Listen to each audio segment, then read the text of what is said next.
Hello students, welcome once again to this channel. In this video series, we are going to see the first lesson in physics, that is nature of physical world and measurement. இது பாகம் 3, அது part 3. இதுல சில கேள்விகள் வினாவிடைகளை நம்ம இன்னைக்கு பார்க்க போறோம். Define precision and accuracy. Explain with an example. Accuracy. Accuracy refers to how far we are from the true value. என்ன அர்த்தம்னா உண்மையான அளவீடு ஒன்று இருக்கு. ஃபார் எக்ஸாம்பிள், ஒரு பொருளினுடைய நீளம் இவ்வளவுதான் இருக்கு.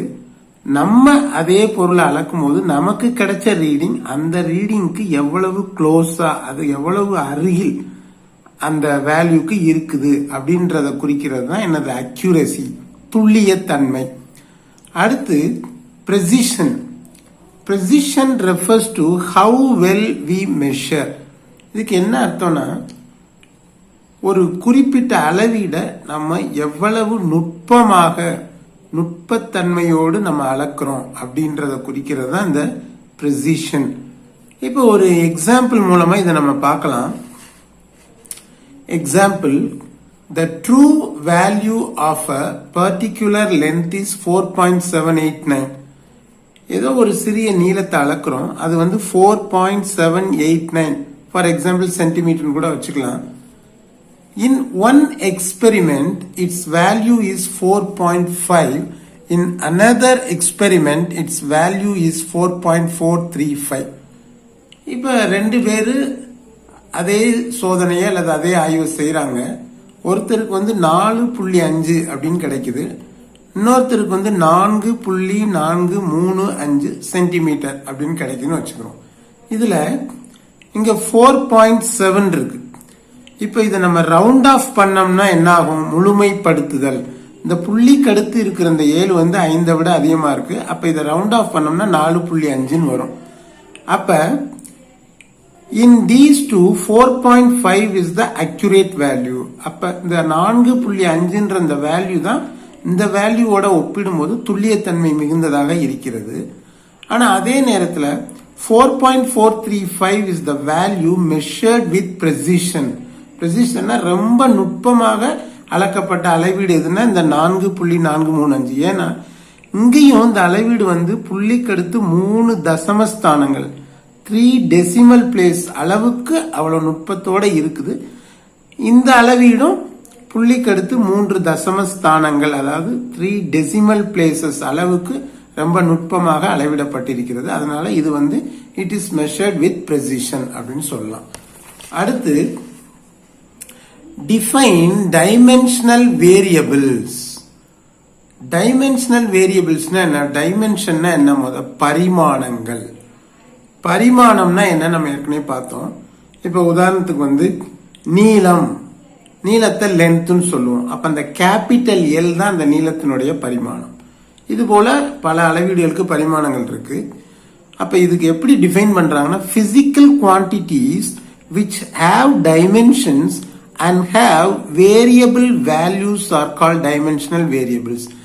எந்தெந்த பிசிக்கல் குவான்டிட்டிஸ்க்கு வந்து டைமென்ஷன்ஸ் இருக்குது, அதே நேரத்துல அதோட்டினுடைய மதிப்புகளும் எப்படி இருக்கு? மாறும் தன்மையுடையதாக இருக்குது. மாறா தன்மை இல்ல, மாறக்கூடியதாக இருந்தா அத்தகையவற்றை நம்ம என்னன்னு சொல்லலாம்? டைமென்ஷனல் வேரியபிள்ஸ் அப்படின்னு சொல்லலாம். எக்ஸாம்பிள் வந்து லென்த், வெலாசிட்டி அண்ட் ஆக்சிலரேஷன். இது மூணுக்குமே வந்து டைமென்ஷன்ஸ் இருக்கு. லென்த்துக்கு வந்து கேபிட்டல் எல், வெலாசிட்டிக்கு வந்து capital L capital T power -1, ஆக்சலரேஷனுக்கு வந்து capital L capital T power -2 dimensions இருக்கு. அதே நேரத்தில் இந்த லென்த், வெலாசிட்டி, ஆக்சலரேஷன் இவற்றினுடைய வேல்யூஸ் வந்து இடத்துக்கு இடம், பொருளுக்கு பொருள் என்ன செய்யும்? மாறுபடும். அதனால இது வந்து இந்த டைமென்ஷனல் வேரியபிள்ஸ்க்கு எக்ஸாம்பிள். அடுத்து டிஃபைன் டைமென்ஷன்லெஸ் வேரியபிள்ஸ், அதாவது டைமென்ஷன் இல்லாத variables. Physical quantities which have no dimensions but have variable values are called dimensionless variables. அதாவது எந்தெந்த பிசிக்கல் குவான்டிட்டிஸ்க்கு டைமென்ஷன் இல்லை, அதே நேரத்தில் வேல்யூஸ் எப்படி இருக்கு, வேரியபிளா இருக்கு. அவற்றினுடைய மதிப்புகள் மாறக்கூடியதாகவும் அதே நேரத்தில் பரிமாணங்கள் டைமென்ஷன் அற்றவையாகவும் இருக்கிற வேரியபிள்ஸ் தான் நம்ம டைமென்ஷன்லெஸ் வேரியபிள்ஸ் சொல்றோம். இதுக்கு எக்ஸாம்பிள் பார்த்தோம்னா ஸ்பெசிபிக் கிராவிட்டி, அப்புறம் ஸ்ட்ரெயின், அப்புறம் ரிஃப்ராக்டிவ் இண்டெக்ஸ். அடுத்த கொஸ்டின், டிஃபைன் டைமென்ஷனல் கான்ஸ்டன்ட்ஸ். கான்ஸ்டன்ட்ஸ்னா என்ன, மாறிலிகள், அதாவது மாறாதவை, அவற்றினுடைய மதிப்புகள் மாறாது. இப்போ ஃபார் எக்ஸாம்பிள் நம்பர்ஸ் எல்லாம் என்னதான், கான்ஸ்டன்ட்ஸ் தான். இப்போ 2ன்னு ஒரு நம்பர் எடுத்துக்கிட்டோம்னா அதோட வேல்யூ எப்பயுமே மாறாது, அது ஒரு கான்ஸ்டன்ட். இப்போ இங்க எதை பத்தி படிக்க போறோம்னா dimensional constants. Physical quantities which have dimensions and have constant values are called dimensional constants. எந்தெந்த physical quantitiesக்கு டைமென்ஷனும் இருக்கணும், அதே நேரத்தில் அவற்றினுடைய மதிப்புகள் மாறா தன்மையுடையதாய் இருந்துச்சுன்னா அவற்றை நம்ம என்னன்னு சொல்லலாம், டைமென்ஷனல் கான்ஸ்டன்ட்ஸ் சொல்லலாம். For example gravitational constant and blanks constant, இது ரெண்டுக்குமே டைமென்ஷன்ஸும் இருக்கு, அதே நேரத்தில் அவற்றினுடைய வேல்யூஸ் என்ன செய்யாது, கான்ஸ்டன்டா இருக்கு, மாறாது. அடுத்து டிஃபைன் டைமென்ஷன் லெஸ் கான்ஸ்டன்ட்ஸ். அப்படின்னா என்ன, சில கான்ஸ்டன்ட்ஸ் அவற்றுக்கு என்ன இருக்காது, நோ டைமென்ஷன்ஸ், டைமென்ஷன்ஸே இருக்காது. அப்படிப்பட்ட கான்ஸ்டன்ட்ஸை தான் நம்ம என்னன்னு சொல்றோம், டைமென்ஷன் லெஸ் கான்ஸ்டன்ட்ஸ். அதாவது physical quantities which have no dimensions but have constant values are called dimensionless constant. Examples pi. இந்த பையனுடைய வேல்யூ உங்களுக்கு தெரியும், 22/7 சொல்லலாம், அல்லது 3.14. அதே நேரத்தில் இ, இந்த இ யூலர்ஸ் நம்பர்னுவாங்க, அது ஒரு கான்ஸ்டன்ட். ஆனா இந்த ரெண்டுக்குமே என்ன கிடையாது, டைமென்ஷன்ஸ் கிடையாது. அடுத்த question, explain principle of homogeneity of dimensions. இந்த பிரின்சிபிள் ஆஃப் ஹோமோஜெனிட்டி அப்படின்னா என்ன அப்படின்னு பார்த்தோம்னா, இங்க பாருங்க, the dimensions of all the terms in a physical expression should be the same. இப்போ ஒரு இயற்பியல் சமன்பாடு, ஒரு பிசிக்ஸ் சமன்பாடை எடுத்துக்கிட்டோம்னா அதுல உள்ள ஒவ்வொரு டேர்மோடைய டைமென்ஷனும் ஒரே மாதிரி இருக்கணும். அப்படி இருக்கிறது, அந்த இதைத்தான் நம்ம என்னன்னு சொல்றோம், principle of homogeneity of dimensions சொல்றோம். இதை ஒரு எக்ஸாம்பிளை வச்சு பார்த்தா நம்ம சொல்ல வர்றது உங்களுக்கு தெளிவா புரியும். For example, let us take the third equations of Newton's equation of motions. Newton's equations of motion, நியூட்டனின் இயக்க சமன்பாடுகள் 3 இருக்கு. அதுல இது மூன்றாவது சமன்பாடு. v squared is equal to u squared plus 2as. v னா என்ன, ஃபைனல் வெலாசிட்டி, u னா என்ன, இனிஷியல் வெலாசிட்டி, துவக்க திசைவேகம், இது இறுதி திசைவேகம். here 2as, ஏனா ஆக்சிலரேஷன் அதாவது முடுக்கம், s னா டிஸ்பிளேஸ்மென்ட் அதாவது இடப்பெயர்ச்சி. இப்ப v னா என்ன, திசை வேகம், வெலாசிட்டிக்கு டைமென்ஷன் L(t⁻⁻1), இங்க ஸ்கொயர் இருக்கனால ஸ்கொயர். அதே மாதிரி இதுவும் என்னதான், வெலாசிட்டி தான். அப்ப L(t⁻⁻1), இங்க ஸ்கொயர் இருக்கனால மேல ஸ்கொயர், பிளஸ் 2ன்றது ஒரு நம்பர், அப்ப அது கான்ஸ்டன்ட், அதுக்கு என்ன கிடையாது, டைமென்ஷன் கிடையாது, அதனால விட்டுருவோம். ஆக்சிலரேஷனுக்கு டைமென்ஷன் L(t⁻⁻2). அடுத்து டிஸ்பிளேஸ்மெண்ட்டை எதால் அளப்போம்னா லென்த்தால் அளப்போம், அதனால அதோடைய டைமென்ஷன் கேபிட்டல் எல். இப்ப அடுத்த ஸ்டெப்ல என்ன ஆகுதுன்னா L(2), அப்ப L(2), t⁻⁻1 2ஆல மல்டிப்ளை பண்ணோம்னா -2.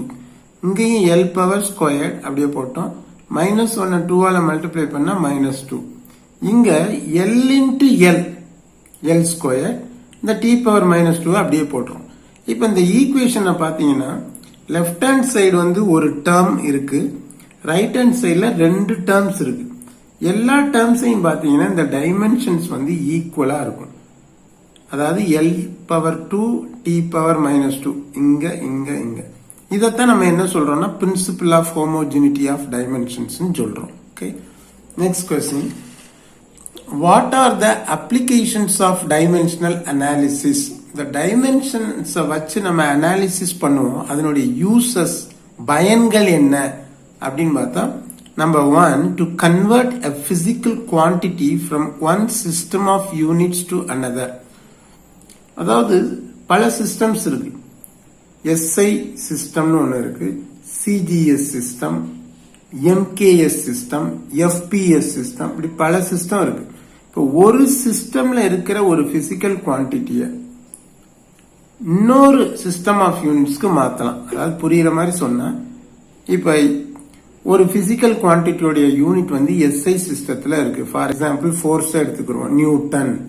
இப்ப அதே ஃபோர்ஸுக்கு வந்து CGS யூனிட்ல சொன்னோம்னா என்னது, டைன் வரும். அப்ப ஒரு நியூட்டன் SI சிஸ்டத்துல இருக்கிற அந்த ஒரு நியூட்டன்றத CGS சிஸ்டத்துல இருக்கிற அதே ஃபோர்ஸினுடைய யூனிட்டான டைனுக்கு என்ன செஞ்சிடலாம், கன்வெர்ட் பண்ணலாம். அதுக்கு இந்த டைமென்ஷனல் அனாலிசிஸ் ஹெல்ப் பண்ணும். அடுத்து ரெண்டாவது, to check the dimensional correctness of a given physical equation. இப்ப மேல கொடுத்த அந்த எக்ஸாம்பிளே நம்ம பார்த்துக்கலாம்.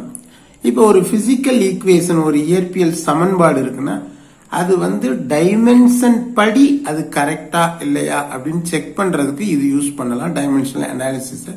இப்ப நம்ம மேல பார்த்த அந்த எக்ஸாம்பிளே நம்ம இங்க எடுத்துக்கிறோம். இப்ப இங்க பாருங்க, ஒரு பிசிக்ஸ் ஈக்குவேஷன் இருக்கு, v squared is equal to u squared plus 2as.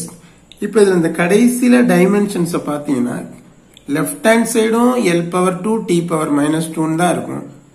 Right hand சைட்ல உள்ள டேர்ம்ஸ்லயும் அது அப்படியே இருக்கும்.